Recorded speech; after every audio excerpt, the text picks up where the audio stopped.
Ang nakaraan kung saan itinuloy ni Goku na wakasan ang buhay ng Grand Priest, kahit ang kapalit nito ay ang kanya ring buhay. At dito ay sinabi niya kay Zeno, "Inalis ko na ang kapangyarihan ng mga magulang mo mula sa katawan ko. Itinanam ko ito rito sa kwintas. Hindi na ito sandata, kundi isang pangako." Saglit siyang tumigil. Sa pamamagitan nito, makikita mo silang muli. Gamitin mo ang Dragon Balls, at ibalik ninyo ang inyong mga buhay. Ang espadang ito, hindi ko na magagawa muli kung mawawala ang pagkakataong ito, dahil wala na rito ang kapangyarihan ng iyong ama. Huminga siya ng malalim. At ngayon, hayaan mong gawin ko ang dapat gawin. Sa sandaling iyon, napaiyak si Gohan, sumigaw ng buong lakas. Lumingon si Goku, mahigpit na hinawakan ang espada, at itinarak ito sa nabasag na bahagi ng dibdib ng Grand Priest. Sumigaw ang Grand Priest, at sumigaw rin si Goku kasabay niya. Pagkatapos, katahimikan. Napaluhod si Gohan, umiiyak ngunit wala nang lumalabas na tunog. Yumuko ang mga God of Destruction, sa unang pagkakataon. Pumikit ang mga anghel. Naglahong lahat. Nanatili ang liwanag. Ngunit kasabay nito, nawala ang pinakamahalagang hiyas sa lahat. Sa planet Earth, bumalat ang isang katahimikan, hindi katahimikang dulot ng kapayapaan, kundi ang uri ng kawalan na naiiwan kapag ang pusong minsang nagbigay init sa lahat ay tuluyang nawala. Isa-isa silang nagbalik, ang mga anghel, ang mga God of Destruction, at ang kanilang mga kaibigan. Ngunit si Goku, hindi na bumalik. Nakatayo si Chi-Chi, mag-isa, nakatingala sa langit, parang hinihintay pa rin niya ang tinig na lagi niyang naririnig. Tinipon ang Dragon Balls, at lumitaw si Shenron. Unang hiling, mabuhay si Goten. Isang saglit ng kaligayahan, yakap, luha, mahiyain na ngiti. Ngunit kulang iyon, dahil ang unang dapat sana'y ngumiti, ay wala. Ikalawang hiling, bumalik si Trunks. Yamakap siya kay Bulma, ngunit ang kanyang mga mata ay naghahanap ng isang taong hindi niya makita. Doon niya naunawaan. Hindi na babalik si Vegeta. Muling naglaho ang saya. Ikatlong hiling na lamang ang natitira. Nagatubili ang lahat, ngunit matigas ang pag-asa. Lumapit sila at nagsabi, "Ibalik mo si Goku sa amin." Bumagsak ang mabigat na katahimikan. Pagkatapos, nagsalita si Shenron, matatag, walang pag-aalinlangan. "Hindi ko magagawa. Isang kapangyarihang higit pa sa aking pag-iral ang pumipigil dito." Nagtanong sila tungkol kay Vegeta. At mas masakit ang sagot. Ang kanyang kapalaran ay isinara na ng isang batas na lampas pa sa kapangyarihan ng Dragon Balls. Parang binagsakan ng langit ang lahat dahil sa lungkot. Lumapit si Zeno, mahigpit na hawak ang kanyang kwintas. Pero, umiiral pa rin si Goku, hindi ba? Itinaas ni Shenron ang kanyang ulo. At nagsalita sa mas malalim, mas kakaibang tinig. Si Goku, ay wala sa mundo ng mga buhay. Pero bago ko ituloy, baka gusto nyo pa ng mga ganitong kwento, huwag kalimutang mag-subscribe, salamat. Ni hindi rin siya napunta sa mundo ng mga patay. Nasa isang hangganan siya, isang punto lampas sa isang hadlang na kahit ako ay hindi kayang pasukin. Nabigla ang lahat. Pagkatapos, nagsalita si Zeno. "Paano naman ang mama at papa ko? Gusto ko silang makita." Itinaas ni Shenron ang kanyang ulo, at natahimik. Ilang segundo ang lumipas. Pagkatapos, sa kauna-unahang pagkakataon, ipinikit niya ang kanyang mga mata. Isang buong minuto ang dumaan nang walang kahit anong salita. At bigla, walang tunog, ngunit nagliyab ang liwanag sa mga mata ng dragon. Nayanig ang lupa, maging ang kalangitan ay nanginig sa tindi ng aura nito. At naglaho si Shenron. Kasabay nito, isang banayad na liwanag ang bumalat kay Zeno. Hindi pagsabog kundi isang yakap. Naghintay ang lahat. Isang segundo, dalawa, tatlo. Ngunit walang lumitaw, wala ni kahit anino o kahit presensya man lang. Unti-unting naglaho ang liwanag. Mahinang sabi ni Zeno, basag ang boses. "Nasaan ang mga magulang ko?" Hindi ko siya makita." Nagtinginan ang lahat, hindi makapaniwala.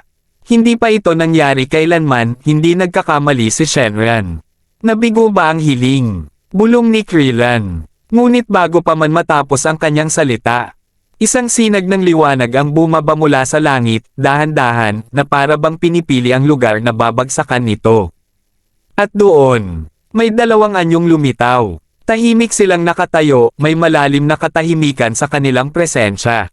Hindi lakas ng laban ang kanilang aura, kundi kadalisayan. Sila ang mga magulang ni Zeno. Napatigil ang lahat. At si Zeno, tumakbo. Tumakbo siya na parang isang batang nawala, na matagal nang hindi nakakauwi, at sa wakas ay nakauwi na. Yumakap siya sa kanila, umiiyak. At umiyak din ang mga magulang niya. Nagalak ang mga anghel. Kahit ang hangin ay nagbago, mas magaan, mas malinis. Tumingin si Whis sa ina ni Zeno, ang nagpalaki sa mga anghel, at kalmadong nagtanong. Pero paano naalala ni Zeno ang kanyang mga magulang? Hindi ba't nawala na ang kanyang alaala? Ngumiti ang ina, ang ngiting puno ng lihim na alam lamang ng isang ina. At sinabi niya, dahil hindi si Shenren ang dahilan ng aming pagbabalik. Humiling ako sa kanya ng isa pang kahilingan nang hindi sinasabi sa iba. Nanlaki ang mga mata ng lahat. Isang kahilingan para ganap na maibalik ang alaala ni Zeno. Ha! Kaya pala biglang umalis si Shenren, bulong ni Piccolo. Pagkatapos, lumapit si Ozerius, ang ama ni Zeno, at nagsalita sa malalim na tinig. Tungkol naman sa aming pagbabalik. Ito ay dahil sa kwintas. Ipinunla ni Goko ang aming kapangyarihan doon. Kaya kami ay nakabalik nang hindi na kailangan ng isang hiling. Tumulo ang mga luha. Ang alaala ni Goko ay muling bumalat sa lahat. Si Goten ay napaluhod, umiiyak. Itinaas ni Zeno ang kanyang ulo, may ngiti kahit may luha. Masaya akong nakilala ko kayo. Pero kung wala si Goko, paano ako mabubuhay? Tumingin si Ozerius sa malayo, sa abot tanaw. At saka nagsalita ng nakakagulat na kalmado. Sa totoo lang, kami ang pumihil kay Goko na bumalik. Dahil sa simula pa lang. Hindi naman talaga siya namatay. Tumigil ang mundo. Ngunit ang tunay na pagkabigla, ay kay Goten. Isang mainit na kamay ang dahan-daang pumatong sa kanyang ulo. Nanginig siya. Dahan-dahan siyang lumingon. At doon, nakatayo, nakangiti, ang mga matang kinilala ng puso bago pa man ang isip. Si Goko, hindi siya nabura, hindi siya nawala, hindi siya namatay. Naghintay lang siya. Wala pang isang segundo ang lumipas nang sumugod si Goten at yumakap ng mahigpit sa kanyang ama. Isang yakap na tila sinusubukang patunayan na ang katawang iyon ay totoo, mainit, at buhay. Umiiyak si Goten. Papa, huwag mo na akong iwan ulit. Nakatayo lang ang lahat, hindi makagalaw. Malalaki ang mga mata, nanginginig ang mga puso. Si Chi-Chi ay tumakbo papunta kay Goko at niyakap siya ng buong higpit. Yakap ng isang babaeng naniwalang siya'y tuluyan ng nawala ng asawa. Lumapit si Gohan at niyakap ang kanyang ama, tahimik, ngunit punong-puno ng damdamin. Sa sandaling iyon, sumabog ang lahat. Tawa at luha, sabay na umagos. Parang ang mundo mismo ay muling natutong huminga. Si Zeno ay pumalakpak, parang batang tuwang-tuwa, kumikislap ang mga mata. Ngunit mas malakas ang kanyang kuryosidad kaysa sa saya. Nagsalita si Krillin. Pero, paano? Huminga si Goko at nagsalita. Ang totoo, hindi ako namatay. Hinila ng kwintas ang katawan ko papasok dito mismo pagkatapos ng pagsabog. Dahil ang katawan kong ito, ay orihinal na nabuo dahil dito. May direktang koneksyon sa pagitan namin. At dahil ang kapangyarihan ng ama ni Zeno ay naitanim sa loob nito. Nagkaroon din ng enerhiyang ugnayan sa amin. Kaya naging posible rin ang pagpapakita nila. Muling natahimik ang lahat. Mahinang nagsalita si Trunks. Pero, may kulang pa rin. Asan si Papa? Hindi na ba siya makakabalik? Unti-unting yumuko ang lahat. Napabuntong hininga si Goko. Alam ko, pero ang katawan niya, ay walang koneksyon sa kwintas. Kaya hindi ko siya maibalik. Walang malakas na pag-iyak. Walang sigawan. Tanging tahimik na pagtanggap na mas masakit pa kaysa anumang ingay. Sa wakas, lumapit si Ozerius. Ang kanyang boses ay may kakaibang bigat. Goko, ang ginawa mo ay lampas sa pasasalamat. At ngayon, dumating na ang oras para sa susunod na yugto. Iaanunsyo ko ang oras at lugar. Gusto kong sumama kayong lahat sa akin. Huminto siya, at tumingin ng direkta kay Goko. At ikaw, gusto kitang sumama, mag-isa. At matapos iyon, Muling bumalat ang katahimikan. Ngunit ngayon, ito'y katahimikan ng paparating na mas malalim na katotohanan.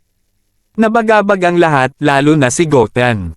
Tumingin si Goku sa kanya at marahang nagsalita. Sandali lang, anak, babalik ako. At pagkatapos noon, isa-isa silang naglaho kasama ni Osiris. Si Goku na lamang ang naiwan. Tumangala siya sa langit. Wala siyang takot, pero alam niyang ang darating ay magbabago ng lahat. Ang lugar ay lampas sa sukat ng lahat ng mundo. Isang kalangitang tahimik, kumikislap na parang langit ng Earth. At lupa na purong ulap. Na tila hindi pa kailanman naapakan ng kahit sino. Dumating na ang oras. Lumilipad si Goku, mag-isa, patungo sa napagkasundo ang lugar. Habang iniisip niya, sinabi ni Osiris na may 3 sorpresa siya. Mahirap nang mag-isip pa kung ano iyon matapos ang lahat ng napagdaanan namin.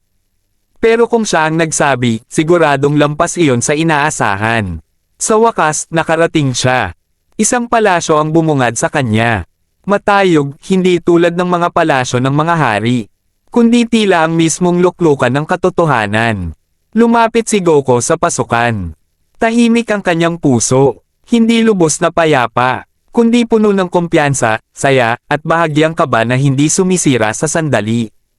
At bago pa siya makalakad ng 2 pang hakbang, naroon na si Osiris, nakatayo sa tarangkahan, may malalim na ngiti. Hindi ng tagumpay, kundi ng ganap na kapanatagan. Sa tabi niya ay ang ina ni Zeno. May mainit na tingin na puno ng tahimik na pasasalamat. Sabi ni Goku, "Hello, nandito na ako." Sabay silang sumagot, "Maligayang pagdating, Goku." Dagdag pa ng ina, "Dumating ka sa tamang oras." Bahagyang tumingin si Goku sa paligid. Nasaan si Zeno? Dito na nagtatapos ang part 14. Subscribe na para sa kasunod nito. Salamat.